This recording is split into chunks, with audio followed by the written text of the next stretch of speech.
Corn School on RealAgriculture.com is brought to you by Headline Amp Fungicide and Pride Seeds.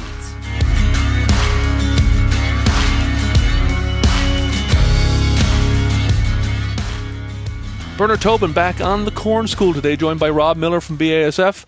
Rob, how's it going? Oh, hanging in there. How you doing? I'm doing all right. Hey, you want to talk strip till? And you know, it's a system that more and more growers are using, seeing great results. But one of the things that you need to manage is weeds. And I want to talk a little bit about weed control strategy in strip till. You know, when growers ask you about, what's the best approach, what do you tell them? Yeah, definitely. So every field is different. Every grower is different as well, depending on their objectives. So in strip till, when you're using, especially for corn, when you're using a soil applied residual herbicide, what we found in our research the last couple of years, both on-farm trials with large growers, is that if you're looking for that residual activity within that strip, it's better to apply that herbicide pre-emerge.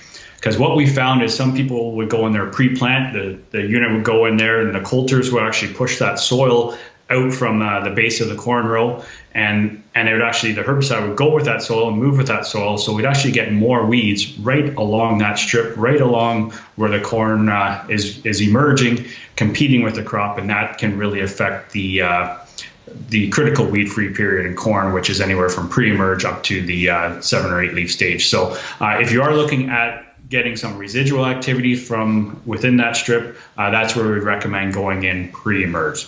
So in some cases, if you do have a cover crop that you're trying to burn off and you don't want it to be planting green, that's where we might have to go in there with more of a contact herbicide, pre-plant, a week or two before we get in there with the coulters to plant the corn.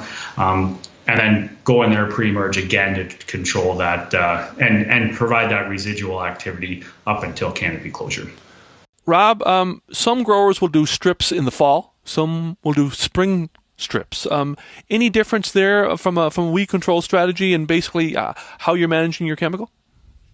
No, not really. It all would more depend on if there's a cover crop there or not, or what kind of weeds are in that field. For the most part, spring versus fall strips, it's still the same. Try to go in there with your pre-emergent herbicide to get the season-long activity. But again, if you're burning off your cover crops, we tend to see more cover crops in strip till and in a no-till situation. So it's kind of managing that cover crop, especially if it did overwinter. But for the most part, the cover crops that we have, it'd be something like cereal rye, which is actually fairly easy to control as well. So, or some of the clovers, which is easy to control in the spring. Main thing is if you are controlling some of these cover crops, maintain that glyphosate, keep that glyphosate high, and select the herbicide that's required that has the strength on that weed. So if you're going after cereal rye, your main target would be something like a glyphosate. But if you do have something like clovers, that's where something like dicamba would be very effective. But again, no dicamba pre-plant in corn. It is only pre-emerge, whether it's strip till, conventional tillage, no dicamba pre-plant in corn. It must be applied pre-emergence after the corn has been planted. Hey, great stuff, Rob. Hopefully we're going to see more strip till, and we're going to see it a little earlier this year. And as I say, some great thoughts on getting pre-emerge down, sir. Thanks for stopping by. Perfect. Thanks for having me. Take care.